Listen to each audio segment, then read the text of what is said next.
Well, welcome back. In this unit, we're going to be focused on chapters 9 and 10 of Harmer, which are on teaching speaking and teaching listening. So you should have read chapters 9 and 10 before coming to watch this lecture, and if you haven't had a chance to read, just go ahead and stop the video, take a little bit of time to read those two chapters, and then come on back. And just as we began the lecture on teaching reading and writing, I'd like us to first take a step back and examine some of our assumptions and ask yourself first, why is getting our ESL students to speak in the classroom important?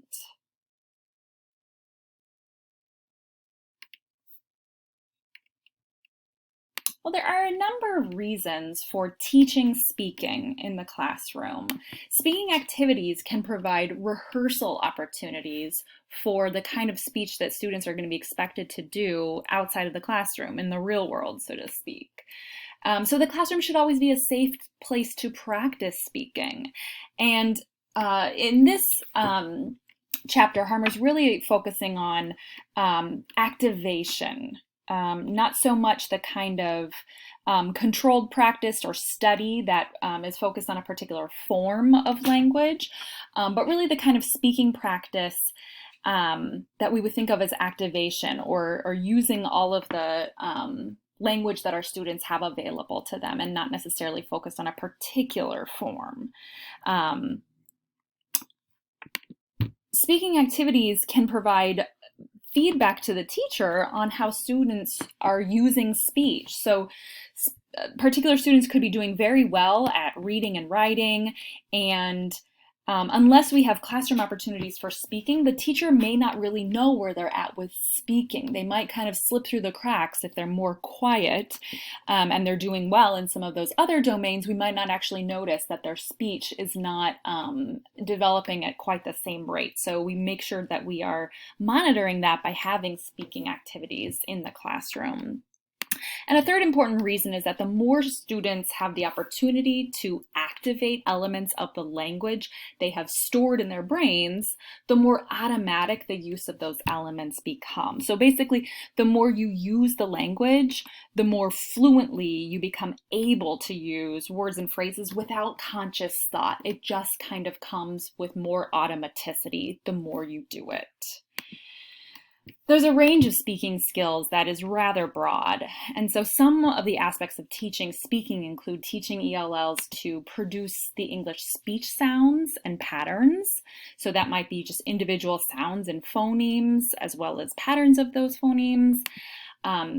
Using word and sentence stress, intonation patterns, rhythm of English. Also, students have to be taught to select the appropriate words depending on the social setting, the audience, and the subject matter. So kind of that idea of what you say to whom and when. It really matters that we are teaching those aspects to our students. ELLs also have to be taught to organize their thoughts for logical sequence. So their ideas should be in an order that makes sense, and that doesn't necessarily come naturally. Sometimes that actually has to be explicitly taught. We have to teach students to use language as a means of expressing values and judgments. So some of our ESL students, coming from a variety of cultures and backgrounds, they may not feel comfortable giving their opinions, their viewpoints. This really takes encouragement and it takes practice, because that is a normal part of our academic environments here in the United States, as well as just our culture more broadly. And students also should be taught to use the language quickly and confidently with few unnatural pauses, so that communication is as fluid and as communicative as possible without a lot of stops and starts. There are some really good examples of speaking sequences on pages 124 to 128, and I'm not going to go into detail about those, but in general, when we do a speaking sequence in the classroom, we have to make sure that the purpose isn't just to practice language forms, but to actually give our students opportunities to communicate meaningfully with one another. So the purpose shouldn't be purely linguistic, focusing on aspects of language, but on communicating information meaningfully. And for that reason, the activities that we have for our students related to speaking should be engaging. The students have to want to talk about the topic that you're giving them. So if your textbook has a horrible topic or a really silly dialogue, change it out, switch it up, do something that you know is going to be engaging for your students. You should also ensure that your classroom has a culture of speaking. So it's not just kind of an add-on tacked on to the end of a lesson, but it should really be built into the rhythm and the norms of your classroom culture, that it is expected and normal and welcome to be speaking for all of your students. Speaking sequences can sometimes involve things like open-ended or non-scripted role plays, or group decision-making activities, and then the students can report back out. Both of those examples are maybe more useful for your intermediate or higher students who feel maybe a little bit more confident using the language and working on group activities like that. But as much as possible, students should be working together on activities that mimic real life tasks and exchanges. Sometimes it can be helpful to have them form what are sometimes called buzz groups, and it allows them in just pairs or very small groups to explore a topic before a whole class discussion. So it kind of lowers the stakes and gives them an opportunity to kind of do like a pre-rehearsal before a whole class discussion, which might feel more intimidating. Some more sort of tips on teaching speaking are that we need to make sure that all of our students are engaged in a speaking activity. So really kind of be paying attention for those who are more hesitant and finding ways to draw them into the activity in a way that's not intimidating for them. As teachers, we sometimes have to remember to rein ourselves in because we tend to like to talk a lot, to be kind of in control of the action and activity. We have to make sure that we're making space for our students to speak and that we are listening and observing and allowing them to speak. Make sure to give your students positive feedback, a positive reaction when they speak, and sometimes exaggerate that reaction in order to be encouraging. Especially with smaller children, that's important, that giving them a, oh, wow, so interesting, or great job, thank you for what you shared with us. That kind of thing can be really helpful. You have to you have to make sure that with your older students, adolescents, teenagers, adults, that you don't overdo that so that they feel patronized. But you can feel that out and get a sense of what is most appropriate for your students. Students might be brief, and so sometimes you need to encourage them to say more. You can ask questions that elicit them to go into greater detail. What did you mean by that? Or how did you reach that conclusion? Why? And you have to make sure that you're genuinely interested in hearing what they have to say. If you ask students to do presentations or any kind of talking up in front of the class, make sure that you provide them some written feedback. Identify for them the things they did well, the things that they can work on, give helpful, specific things that they can improve upon. Be careful not to correct too often, and I'll talk about that a little bit more in some upcoming slides, and in some of the activities that you'll do today will involve the corrective feedback on speech. But correcting too much and too frequently can really discourage a student from continuing to put themselves out there and speak. Speaking activities also should be encouraged outside of the classroom. So you can assign speaking activities for homework. It doesn't always just have to be reading or writing activities, but they could interview someone either from their family or in their community, just giving them opportunities and encouraging them to make sure they're doing speaking in English outside of the classroom. There are some more teaching speaking suggestions on page 129 to 131. Again, I'm not going to go through these in detail, but make sure you do read through those and really think through and consider those. Ask yourself, amongst the suggestions, which two do you like the best and why? What age group would you use them with? What level would be ideal? Would you do anything special when developing those activities? Would you modify them in any way? And then which activities do you like the least? Why? Why did you think they were not especially engaging or effective? When we think about correcting student speech, we've talked about this a bit before, but it's really such a prevalent issue in teaching English language learners that it's useful to revisit this issue of correcting students' errors, and specifically their speech errors.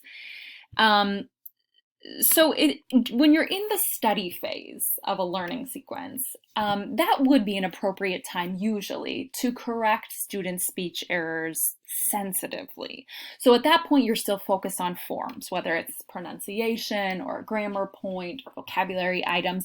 At that point, when they're focusing in on those forms, that's a good time to help them out if they are saying something incorrectly.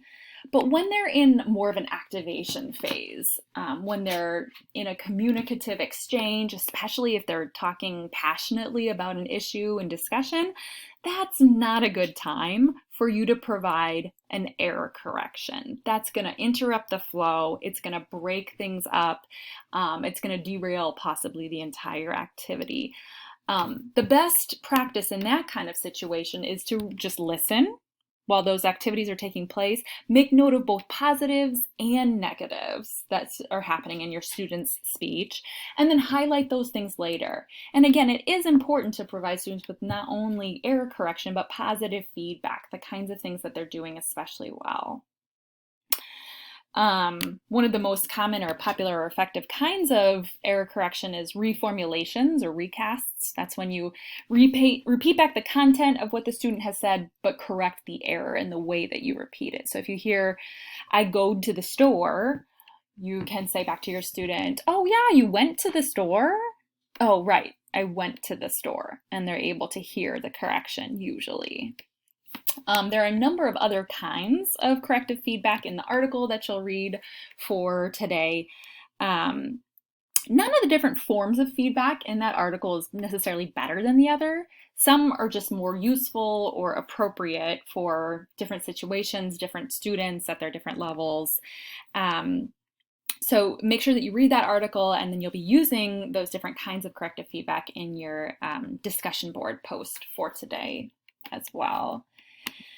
So as we turn to the other side of that coin, listening, teaching listening, which is the receptive side of that domain. So speaking would be the productive side of the domain, and listening would be the receptive side. It's worth pointing out that we might not think about listening as a skill we have to teach our students. So why is it important to teach our ESL students to listen?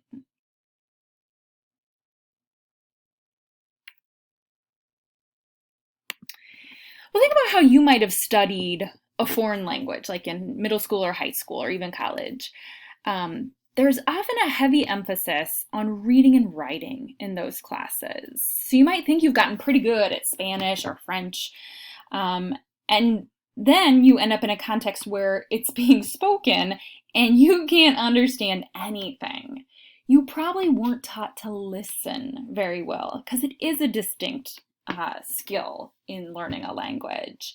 And that's because people talk differently than they write. So just being able to read won't necessarily allow you to listen to a conversation or listen to the radio or movies. It's also important to learn to listen because listening improves your pronunciation. So listening to spoken English allows students to hear pitch, to hear intonation, stress, blended speech. They have to be able to hear it before they can produce it. That's essential. And it's also important to expose your students to more than one voice and one variety of English. So students should be hearing from more than just their teacher in order to hear different accents and different varieties of English that they're going to hear outside of the classroom. And that includes African American English, Chicano English, other varieties that they're going to hear in their communities and their interactions in the world. They should be hearing those in the classroom. So maybe that's through recorded audio, maybe that's through guests that you bring into the classroom, but making sure your students have access to a variety of voices and varieties. Similar to reading, there's two different kinds of two different purposes for reading. The first is extensive listening. So this is similar to extensive reading. It's for pleasure. It's often outside of the classroom. It can include things like listening to radio, listening to movies, sometimes with or without English subtitles, listening to audiobooks of graded readers, some of that rough tuning that you can provide your students with that can give them a lot of really engaging content for extensive listening. Intensive listening is similar to, again, intensive reading. It tends to be what we're doing in the classroom. It's listening specifically to work on listening skills. We're usually utilizing recorded extracts. Sometimes these are from curriculum or course books. Sometimes they've been developed by you, the teacher.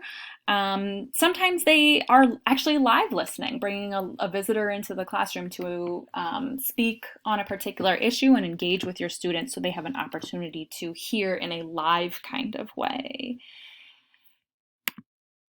There are some things we need to pay attention to in terms of our students' levels and in terms of the skills they need in listening. So we want our students to hear listening materials from a variety of genres, a variety of registers. So, and those are gonna be different depending on the ages of your students, depending on their proficiency levels, but that could include things like news broadcasts, public announcements, lectures, phone conversations, dramatic dialogue, storytelling, etc.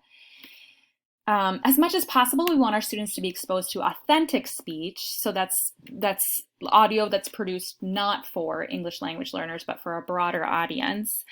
But we also have to recognize that for our lower level students, that's going to be kind of impossible to understand. A lot of authentic speech is really impenetrable for our beginner ELLs.